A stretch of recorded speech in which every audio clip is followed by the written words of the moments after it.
हरियाणा जल रहा है, मणिपुर जल रहा है, तो जलाने का कारोबार, एथनिक वायलेंस, रामनवमी को आरएसएस का ये लंबे समय का कोशिश है कि भारत जैसा एक देश जहाँ पे सैकड़ों समुदाय हैं, सैकड़ों कल्चरल फेस्टिवल्स होते हैं और ये अलग अलग डाइवर्स कल्चरल फेस्टिवल्स हिंदुस्तान को हिंदुस्तान बनाती थी। खूबसूरती हमारे देश का यही थी। ईद होता है तो दुर्गा पूजा भी होता है, रामनवमी होता है। आरएसएस के लोग जब से सत्ता में आए हैं उसके बाद इसके ऊपर स्टडीज आए हैं, लोगों ने इसको स्टडी किया है कि कल्चरल फेस्टिवल्स को क्लैश के मौके में तब्दील करना, ये इस देश के इस वर्तमान सरकार के राज में हुआ है। तो ये मेरे देश में हो रहा है, ये सच्चाई है। वो चुनाव जीत रहे हैं और उनके चुनाव जीतने का ये नतीजा हो। 2024 में क्या लगता है युवा किस तरह से जवाब देगा? देखिए, हम बहुत उम्मीद में हैं और हम पाले हुए हैं। हम बहुत लंबे समय से चाहते थे कि हिंदुस्तान के आवाम के लिए ज़रूरी है कि जो पॉलिटिकल पार्टीज़ है जो इस समय सत्ता में नहीं हैं, जो हिंदुस्तान के सेक्युलर कॉन्स्टिट्यूशन को बदल के एक कम्युनल, एक थियोलॉजिकल स्टेट, एक धर्मनिरपेक्ष देश से तब्दील करके एक थियोलॉजिकल देश हिंदुस्तान बनना चाहिए। इस मूल्यों पे जो पार्टियां विश्वास नहीं करती वो एक साथ आएंगे और भाजपा को सत्ता से हटाएंगे और उस दिशा में पहला कदम जो है वो बढ़ाया है पार्टियों ने। इंडिया नाम का जो अलायंस है वो बना है और हम उम्मीद पाले हुए हैं कि 2024 के चुनाव में ये इस पार्टी को सत्ता से निकाला जाएगा। नफरत के कारोबार समझते हैं ना, दुकान लगाता है ना, लोग दुकान लगाता है, इन्वेस्टमेंट लेता है, पैसा आता है दुकान चलाने के लिए, कोई कारखाना चलाने के लिए कैपिटल आता है, फिर कारखाना में जो माल प्रोड्यूस होता है वो माल बिकता है, माल अगर ना बिके तो एडवर्टाइजमेंट किया जाता है, माल ठेला जाता है, टीवी में एडवर्टाइजमेंट आता है, होर्डिंग्स लगती हैं। तो नफरत का एक बिजनेस है और वो बिजनेस का ये पूरा जो तंत्र है, कैपिटल आना, प्रोडक्ट मैन्युफैक्चर होना, प्रोडक्ट लोगों तक ठेलना, ये पूरा बिजनेस जो चलाते हैं उस आप बीच में रुक जाइए। इस पूरे व्यवस्था का नाम है आरएसएस बीजेपी। इनके नफरत के कारोबार में फंड करते हैं वो कंपनियां जो कंपनियां हिंदुस्तान के बैंकों को लूटे हैं। नाम है अदानी, नाम है ललित मोदी, नाम है विजय माल्या, नाम है Ambani. State bank of India का डब्बा गुल करना, उसका फंड खत्म कर देना, नॉन परफॉर्मिंग एसेट्स बढ़ा देना, इसके पीछे जिस कंपनी का सबसे ज्यादा कंट्रीब्यूशन है उसका नाम है अदानी। तो अदानी के पक्ष में कानून नीतियां बनाई जाती हैं। अदानी जैसे कंपनी इनके पार्टी को फंड करते हैं, ये नीतियां बनाते हैं, भाजपा आरएसएस नीतियां बनाते हैं कि नौकरियां खत्म हो, शिक्षा खत्म हो और इनके कारखाने से प्रोड्यूस होता है नफरत, फेक मैसेज, मॉब लिंचिंग का फेक मैसेज, कारोबार। जो मजदूर बनाए जाते हैं उन मजदूरों को उनसे पढ़ाई लिखाई का अधिकार छीन लिया गया है, नौकरी का अधिकार छीन लिया गया है, उनको बनाया जा रहा है ट्रेंड दंगाई। उनको कहा जा रहा है कि जब भी कोई रिलीजियस फेस्टिवल होगा तुम्हारा काम है रूट को ऐसे डाइवर्ट करो ताकि दंगा हो, तुम्हारा काम है जो फेक न्यूज़ तुम्हारे व्हाट्सएप में आएगा उसको फैलाओ, ट्विटर अकाउंट में 2 रुपए में एक ट्वीट करो, फेक न्यूज़ चला।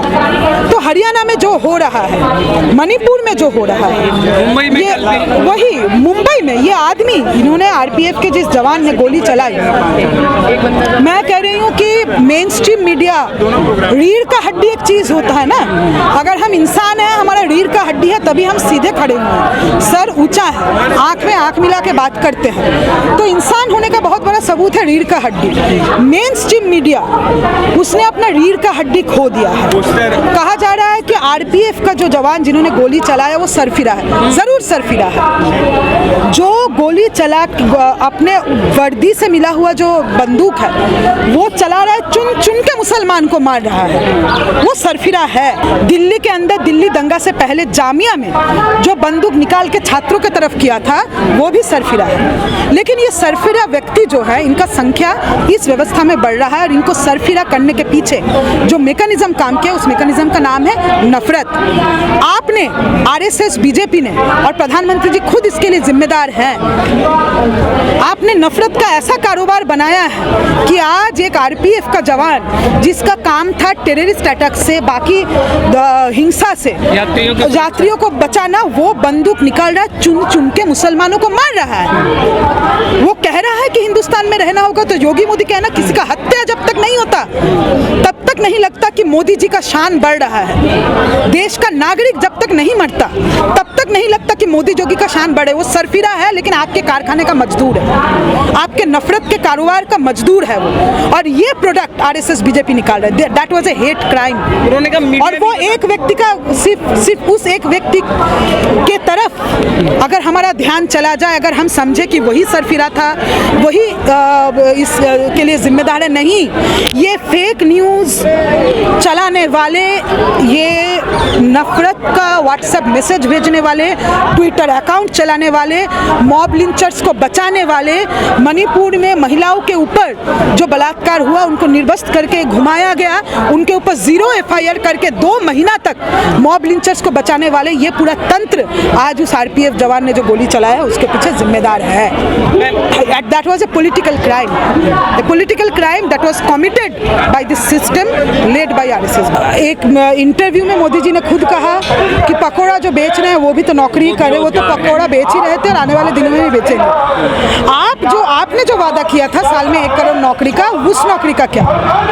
तो सच्चाई हम लोगों को दिखता है कि लॉकडाउन से पहले ही 2017 में NSSO का जो आंकड़ा आया था जिसने कहा कि 45 सालों में बेरोजगारी सबसे ज़्यादा है, और उस NSSO के रिपोर्ट को निकालने में मोदी सरकार ने मना कर दिया था, उसको दबा दिया गया था। लेकिन जो नेशनल स्टैटिस्टिकल कमीशन है उसके चेयरपर्सन दो उन्होंने डेटा के साथ, सच्चाई के साथ इस छेड़खानी के खिलाफ उन्होंने रिज़ाइन किया। और उसके बाद 2019 में ये सरकारी आंकड़ा कि 45 सालों में सबसे ज़्यादा बेरोजगारी के दौर से हिंदुस्तान गुजर रहा है। लॉकडाउन के दौरान हम लोगों ने देखा नौकरियों का क्या स्थिति है। ऐसा नौकरी का स्थिति है कि the head of the state, the prime minister of India, शाम को 8 बजे अगर बोलते हैं कि कल से लॉकडाउन लग रहा है, रातों रात करोड़ों लोगों का नौकरी छीन जाती है। और state of India's working India, इसको लेके रिपोर्ट्स आई हैं। आजिम प्रेमजी यूनिवर्सिटी का रिपोर्ट आया है जिसमें कहा जा रहा है कि 10 करोड़ लोग से ज़्यादा लोगों ने नौकरी खोया लॉकडाउन के दौरान। तो आपकी नौकरियों का ये स्थिति है कि एक रात एक डिक्लेरेशन और उनका नौकरी चला जा रहा है। रेलवे के ग्रुप C ग्रुप D में ये सरकारी आंकड़ा है। राज्यसभा में यूनियन मिनिस्टर ने कहा है 37 लाख से ज़्यादा पोस्ट खाली है। बैंकों का मर्जर चल रहा है, बैंक में नौकरियां घट रही हैं। रेलवे ग्रुप D में पहले एक एग्ज़ाम से नौकरी मिल जाता था, अब 2 एग्ज़ाम लिए जा रहे हैं। 2 करोड़ लोग रेलवे ग्रुप D के लिए वो एग्ज़ाम देते हैं, उनको 2 बार परीक्षा देना, रेलवे का खुद का स्थिति है परीक्षा देने जाना। जो भी नौकरी का रिक्रूटमेंट, जो भी एग्ज़ाम हुआ, हमने देखा 2015-16 से सब कुछ पेपर लीक और करप्शन में उलझा हुआ है। स्टाफ सिलेक्शन कमीशन जो इतने सारे लोगों को नौकरी देता है वो पेपर लीक के मसले में उलझ गया। UPPSC वो जो है करप्शन के मसले में उलझ गया। 69,000 नौकरियों का जो सरकारी स्कूल टीचर्स का जो नौकरी है जो उत्तर प्रदेश में है उसमें रिजर्वेशन में घोटाला हो।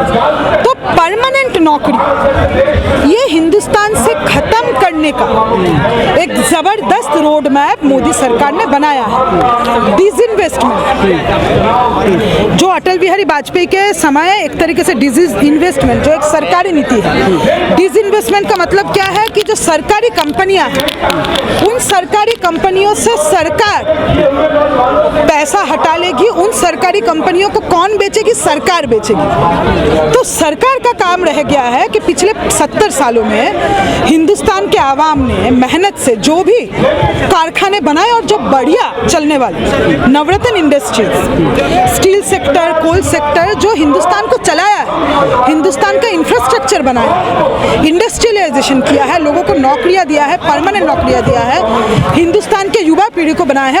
उन कंपनियों को एयर इंडिया का बिक जाना, एयर इंडिया जो हिंदुस्तान का एक गर्व हुआ करता था, है ना, बहुत ही एफिशिएंटली चलने वाला एक इंटरनेशनल नेशनल एविएशन कंपनी, सरकारी कंपनी, उसको आपने रेल बेच दिया, आप बैंक का मर्जर कर रहे हैं, आपने जो है स्टील सेक्टर सरकारी बेच दिया, आपने कोल सेक्टर सरकारी आप बेच रहे हैं, आपने एविएशन बेच दिया। आपका काम है सरकारी सेक्टर्स को बेचना और वो जो पैसा आ रहा है उस पैसे को डाइवर्ट करना कुछ चंद ऐसे घरानों को जो आपके पार्टी को चंदा देते हैं। अंबानी, अदानी जो कॉर्पोरेट नॉन परफॉर्मिंग एसेट्स हैं हमारे बैंक्स में, वो ज़्यादा कॉर्पोरेट ड्राइव है। एसबीआई का क्या स्थिति है?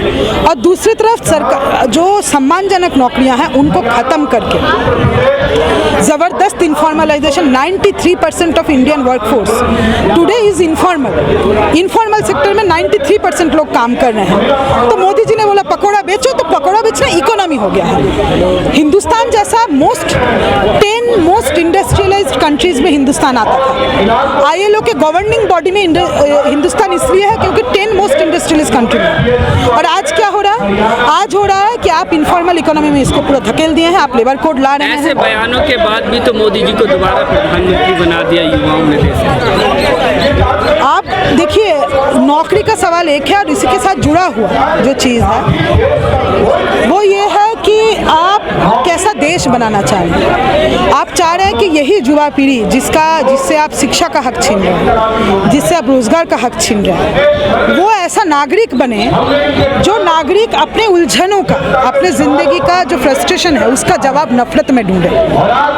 ये तो सरकार की ओर से हो रहा है और सरकारी पार्टी की ओर से हो रहा है। देश के जगह जगह में कम्युनल नफरत भड़काना, ये सरकार अगर नौकरी छीनने का के मामले में अपना पहचान बनाई तो हिंदुस्तान में हेट क्राइम, अगर बेरोजगारी 45 सालों में सबसे ज़्यादा है, तो नफरत का कारोबार, नफरत का जो गुनाह है, हेट क्राइम, मॉब लिंचिंग से शुरुआत हुआ, मुजफ्फरनगर का दंगा है, दिल्ली दंगा है, मणिपुर जल रहा है, एथनिक क्लैश में डबल इंजन सरकार वहाँ पे चल रहा है। तो आप चुनाव जीतना कह रहे हैं, मैं कह रही, मैं दूसरा बात कह रही हूँ। वो चुनाव जीत रहा है, ये हमारे सामने सच्चाई है। मैं देश का नागरिक हूँ, मैं अपने देश की तरफ देख रही हूँ और मैं देख रही हूँ कि एक तरफ का सच्चाई है 45 सालों में सबसे ज़्यादा बेरोजगारी, दूसरी तरफ का सच्चाई है कि आज़ाद हिंदुस्तान में सबसे ज़्यादा नफरत से बना हुआ गुनाह, क्राइम बढ़ता जा रहा है।